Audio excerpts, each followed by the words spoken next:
What is going on, everyone? Happy Thursday. We are doing another Brand Doctor podcast episode via Facebook Live, and we want to get the Facebook audience involved once again.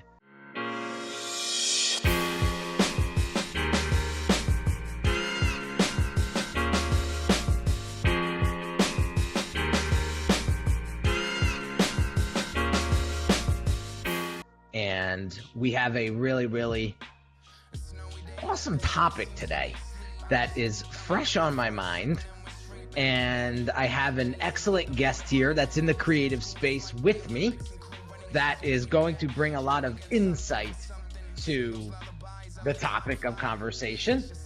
And I want to introduce, I've met this guy in a private Facebook group that we both pay a decent amount of money to be in, and we've been friends ever since, and I love his perspective. He's from the UK, so I love getting that across the pond perspective on things sometimes.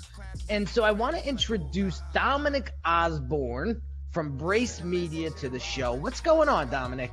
Hey Henry, how you doing? I'm good, thanks. Doing awesome, man. So while I'm doing a couple things behind the scenes, I want you to introduce yourself to the audience and tell us a little bit about you and your brand. Okay, so I run Brace Media. We've been going since about 2010. Itself evolved out of a previous business, which is all very creative and that sort of thing. We basically exist to strengthen the story of our customers. So we do that through 4 pillars of positioning, visibility, experience, and tooling. So within those, we have various services and methods to help our customers. I'm quite a perfectionist, so I work hard to help my clients get their look and feel and their messages right, or therefore we as a business do. I get quite distraught when I see ugly looking sites and print work and this and the other. It just winds me up, and I'm thinking, why would you do that to yourself? So yeah, I exist to help people get out of that. Generally deal with small businesses and even individuals, but we do have some clients who are global actually, or I should say the end clients, because often we're approached by agencies and we help them. So yeah, we've worked with some large brands. We've been doing work for Ducati motorbikes for their trade show stands. Ducati? Yeah. Awesome. I have a client who has 2 of them, and that's his brand of choice.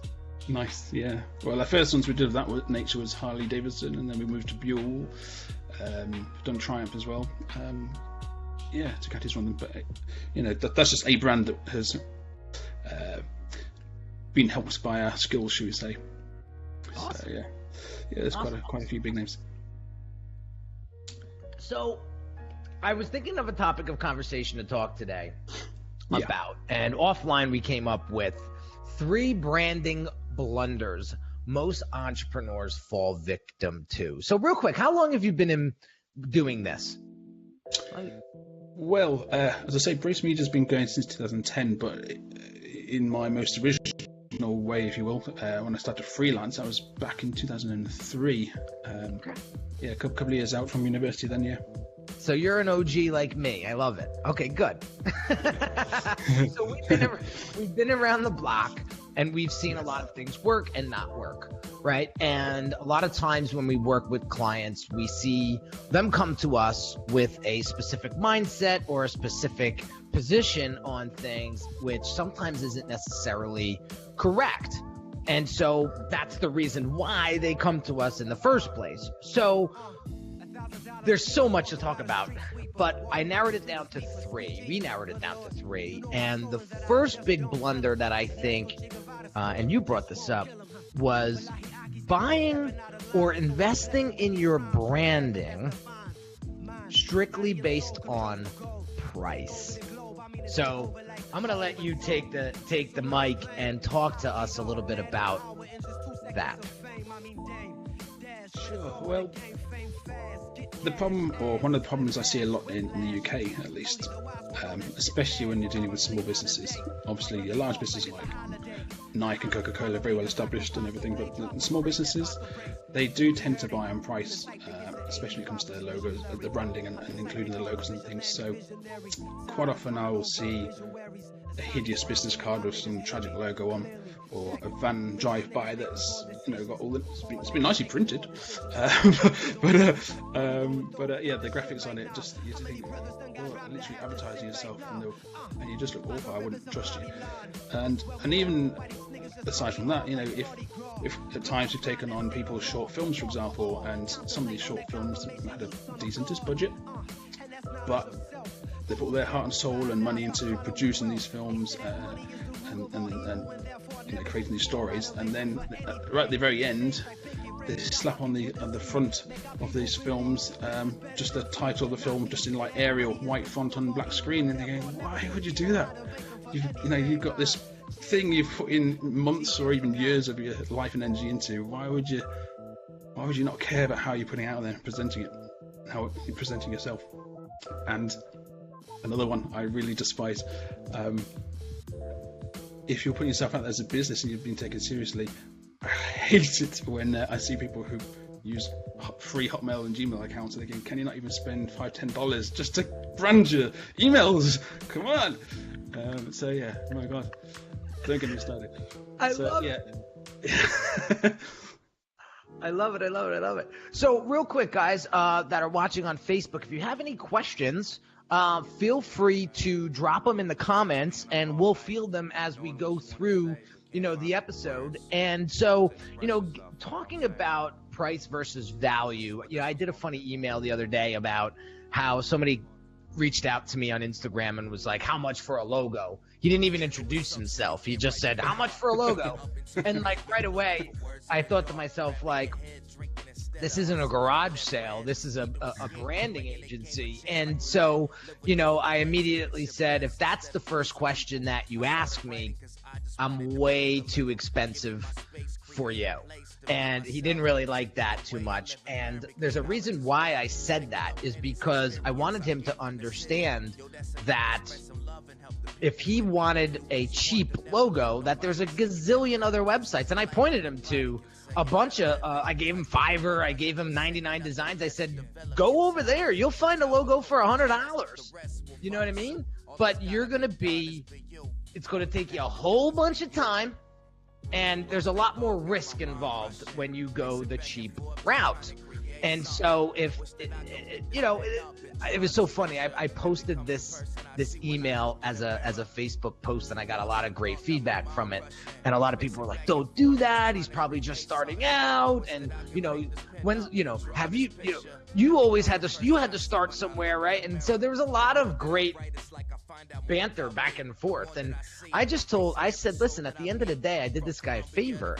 The last thing I want anybody to do is choose the wrong person to help them build their brand.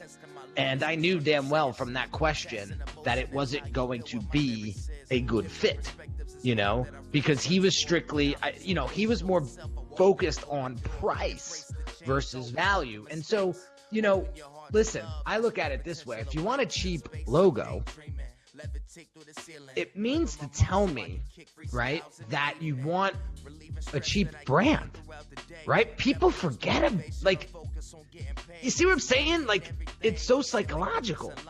Yeah. It's also something that can come back to bite you later on. Especially if you're providing a service to somebody else. I have an example. I can't really name names too much because of relationships and things, but we have an agency who we help out with animation work to promote products and things, particularly for project launches and sometimes for trade shows and things. And we have been doing that for years, literally 8 years or so with them. And so they know what we do, know the quality they get, and sort of prices we charge.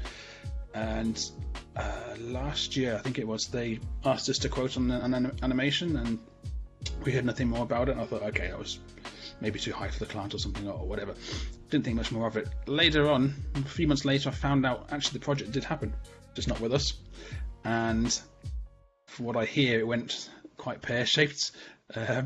And the people involved had actually gone to some cheaper supplier over in East Europe. so basically bought on price. What I heard then had happened was the project actually wasn't completed to the levels it should have been completed to. The actual client wasn't happy at all, and then there was a whole hoo-ha about if it's going to be finished, when it be finished. I think it actually got done in the end, but it was like 3 months later or something like that. So it completely messed up the launch of this product or service, whatever it was. And I just thought, if you hadn't just skipped on price and actually paid what you should be paying, pay what you get. Well, it's that old saying, right? Like, if you think I'm expensive, hire an amateur.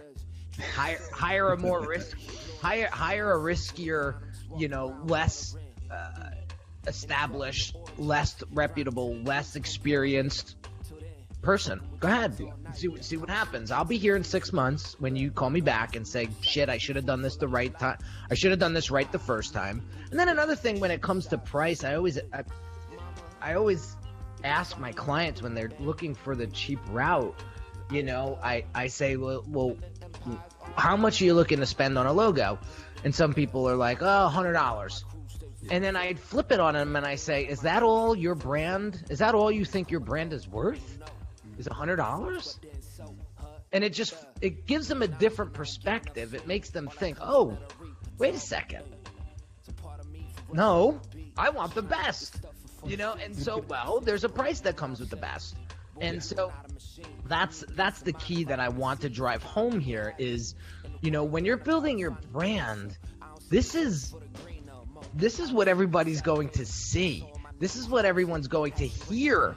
This is what this is how you're going to represent yourself to thousands of people. This is the thing that's going to make you thousands of dollars in the future. That's all. Can be very hard to undo it as well. Yeah. Do you want to keep having to do it over and over and over again until you get it right? Or do you want to work with a firm that does the homework, which leads me into blunder number 2, which I've seen this a lot lately. Yeah.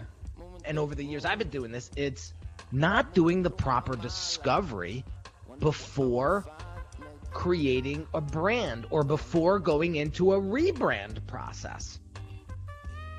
It's common sense. If you don't do your homework, if you don't understand your customers, right, and how to speak to them in a relatable way, well, that's going to reflect your branding. And let's not get it twisted here, guys. Branding is not just your logo. It's not just your website. It's not just what you look like. It's how you come across to your audience, how your audience perceives you.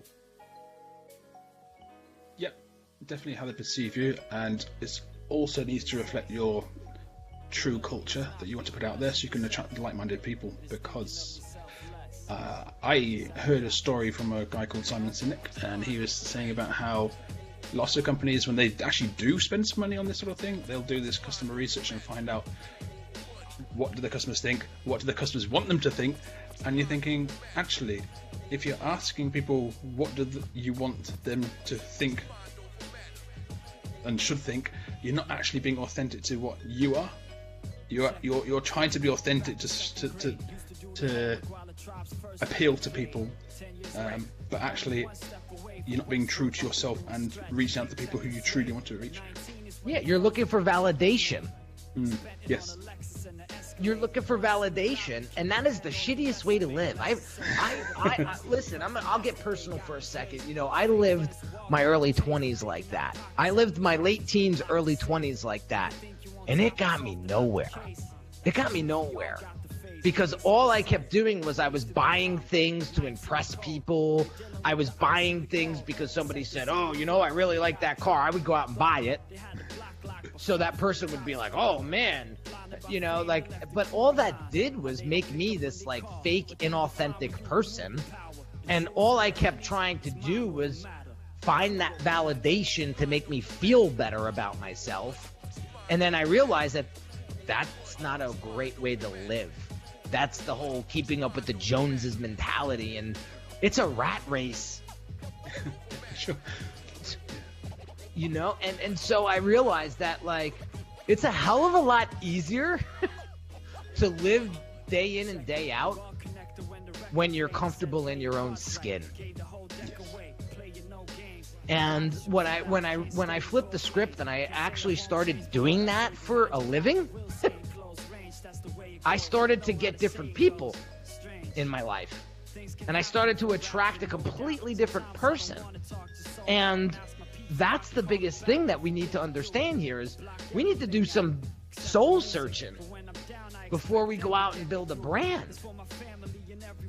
And it's not about, I need to get validation from my audiences. And I'm a big Simon Sinek fan too. He says, go out there and be who it is that you want to be. And the people will come to you. It's a whole different position there, my friend. Sure. I don't know about you, but I would much rather have that inbound mentality than that outbound mentality, like being the chaser all the time. Yeah, it's definitely not fun to be like that. It's annoying. It's annoying. I mean, I don't know how else to explain it. It feels like you're never ever going to get ahead, or you're never going to feel fulfilled because you're constantly chasing. And so I don't want to go too far off track here, but when we're focusing on doing the proper discovery for our brand, what's involved? Like I'm gonna, in your opinion, like what's involved with getting the right discovery down first before moving forward into, the design process, if you will? I think if you're providing the service to a client, you need to figure out what it is actually is their culture. Is that culture actually, for want of a better word, specified even? Have they thought about that? Or is it just that they turn up to work each day and do their job? Once you can nail down quite what they think of themselves, what their aims are, where they think they fit into the world, who they're trying to reach, you can then work on the research to see if they actually are reaching the right people. Obviously, if they're making sales, great. Are they selling to the right people? Are they selling to people at a certain price, and they could be charging a premium because there's a better match out there or something? So there's got to do a lot of research to find out who those customers are then, and I think there's quite a challenge on that part. Yeah, and that's key. I mean, if you put the right message in front of the right people, you win. And how do you determine whether or not you win or lose? Your sales. Your sales are just there to keep score. And if you're struggling with sales, it means you're not in front of the right people. Mm-hmm. And without understanding that and diving into a whole brand development or a brand design, you're putting the cart before the horse. Yeah. You're putting the cart before the horse, because it goes down to color, it comes down to typography, it comes down to your brand's voice and its identity, like the little nuances that say the biggest things. And listen, as entrepreneurs out there that aren't in the branding industry, they're not branders, they're innovators, they're salespeople, they're creators, right? They don't know this, and I don't blame them. They don't need to know this. But if they want to get a brand done right, they better have some sort of understanding or get somebody to guide them through the process, because it could be the make or break of your business. Because your branding, and this is the big topic of conversation that I'm having today, or I should say this whole week, is your branding is directly related to your bottom line. Yeah. So I have a question here from Donald Brandt. He says, are you guys brand managers, or do you have your own brands? So we are actually brand developers, Donald. So we actually help entrepreneurs develop their brands from the ground up, or restructure or rebrand a current business to help them connect with their audiences. And so Dominic is in the UK, I'm in the US, and we share very similar services, but it's always great to bring another creative on a show and get their perspective, because, you know, we have our own cultures in each of our organizations, and it's fun to watch other people's cultures evolve and interact, and so that's how Dominic and I connected, because we were in a private Facebook group, and he understood I was a creative, and I realized he was a creative too, and we just started chatting, and which led us to that's what happens when you do live events. You get Canella in the background protecting the fort. So let's dive into, I'm conscious of time because I have a 12 coming up in about 25 minutes. Let's get into blunder number 3 before we part here, and that's audience relationships. Understanding the importance of audience relationships, and a lot of folks I'm seeing these days are skipping or underestimating this particular part of brand building. So I wanted Dominic to share some light on this particular blunder and what his takes on it. It's an interesting one, this, because it can relate from how you get out there to the masses, shall we say, online, but even how you are on a one-on-one situation. So I think if you're selling a service to somebody or that sort of thing, you want to get to know them first. You want them to feel like they know you a bit first, so there's some trust built between the two of you before somebody's going to then put some cash down and say, yeah, take my money. Especially if online, you know, if you're not face to face, you're online. If your website isn't giving the right message across, or if you're not communicating with your say some people who've signed up to your list or whatever materials, and you'll send them emails, if you're not talking to the right way, how are they going to trust you? How are they going to put down money? I was just saying earlier, I was invited to join a Facebook group today, and it was of a topic I'm interested in, so I did join it, but in its description at the top of the Facebook page was some text, and then it said click here for a video. And so I thought, I'll watch the video and see exactly what the group's about, make sure I do fit it. And it just took me to some landing page asking for my email address, and I thought, I don't know who you are. I don't know who this person is I'm giving my email address to. The page itself was pretty ugly. I mean, the Facebook page was all about making big bucks and that sort of thing. But this one web page where I was putting my email address looked like it was done for $50, and I thought, but there's a mismatch of correlation between what you're saying and what you're doing there, and I don't know if I trust you yet. Yeah. And then if face-to-face stuff, if you're meeting a client, and if you want them to sign some deal with you or something, you want them to know they can like you and trust you and they can rely upon you. Especially if you are investing a lot of money, say, in branding, not just paying $50, $100, you want to know you're putting thousands of dollars to the right person. You can trust them with your brand and essentially your reputation. Yeah, it's huge. I remember some years ago, I was on some training mini course thing, and they talked about, this was a very actual American style training of sales techniques and things, and it talks about how you got to have all this script and do this and the other and wear a blue suit, a white shirt and red tie.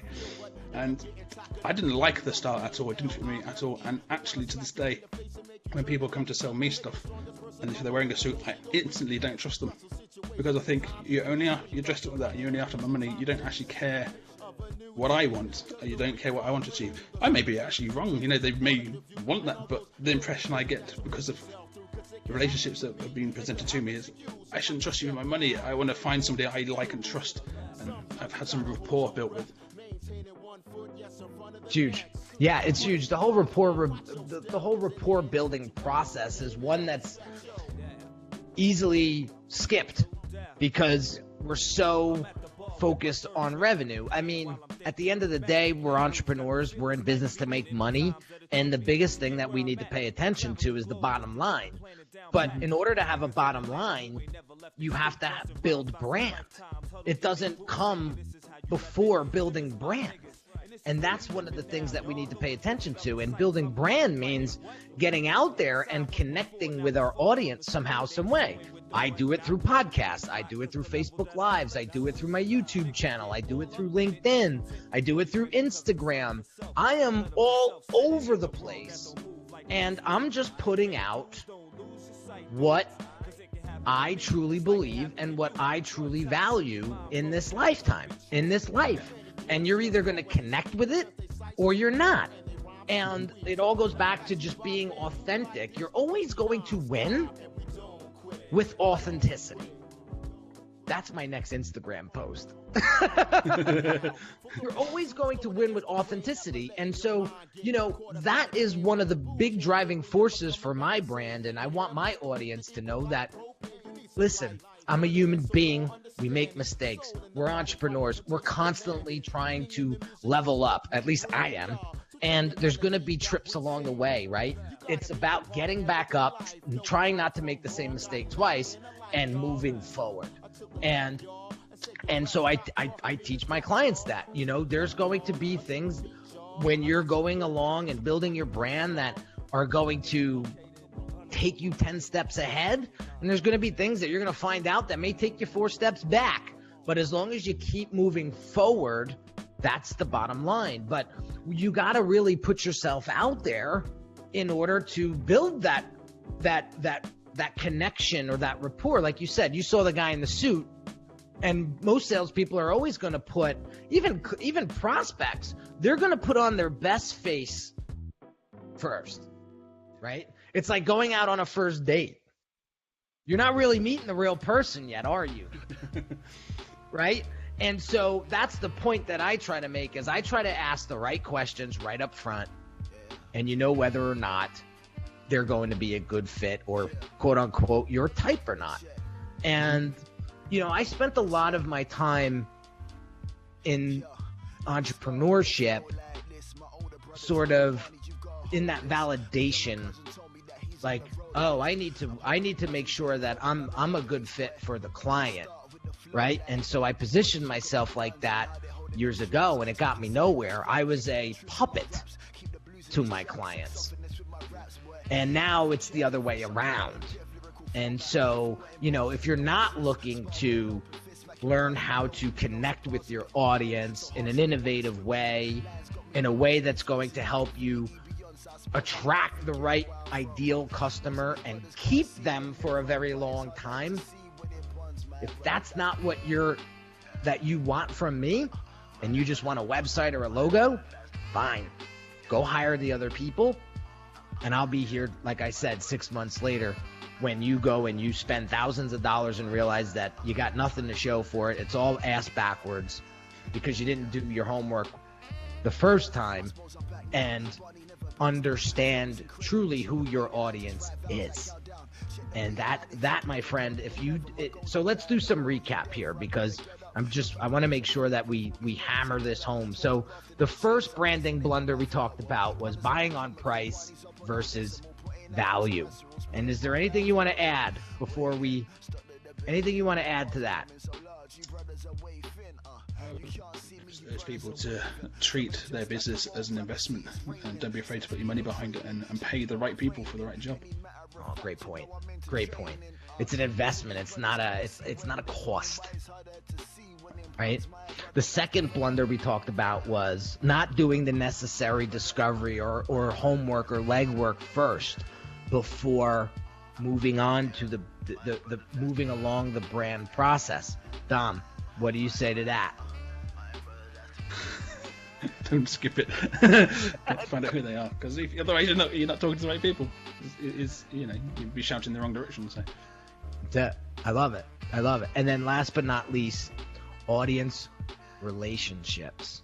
How crucial they are between you, your brand, and them. And it was funny, I forgot to add this. I want to just plug it in here because it was so simplistic, yet so overlooked.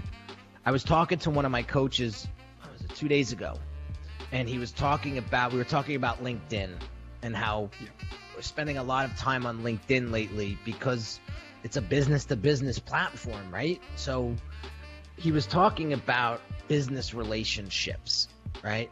And he said, dude, this is so easy, yet so many people make it so hard on themselves.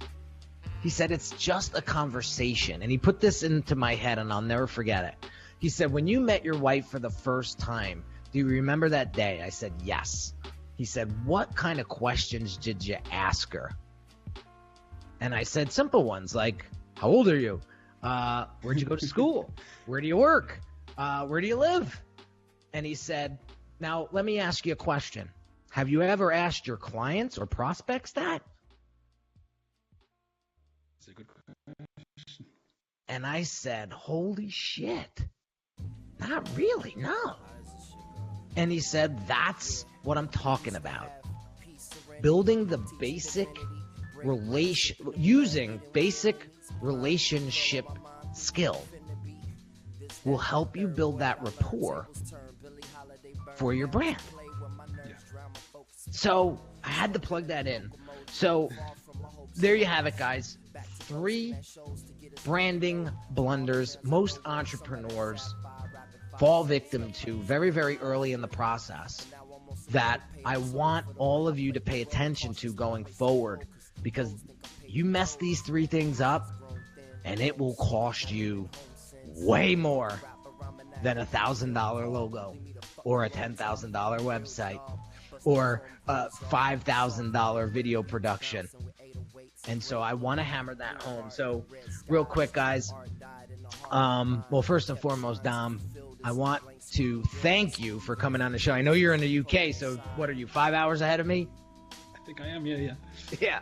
No problem. So I want to thank you for shedding your perspective, your creative perspective on things, and really showcasing, your ability in the industry and your experience in the industry. Any parting words? I would just say, listen to Henry. He knows what he's on about. I think you got more reach than I have. So. Oh, man. Well, I appreciate you, Dom, once again. Real quick, I want to thank everybody for watching on Facebook Live today. I want to thank everybody for listening. If you haven't joined the Brand Doctors Hangout Facebook group yet, head over there right now and join myself and about 360 other entrepreneurs in that group right now that are all helping each other build each other's brand up. If you haven't subscribed to this podcast or shared it with a friend or a colleague, I invite you to do that now. And I thank you in advance for that. Hope you guys got some value out of this, guys. Have an awesome day, and I'll catch you on the next episode. Talk soon.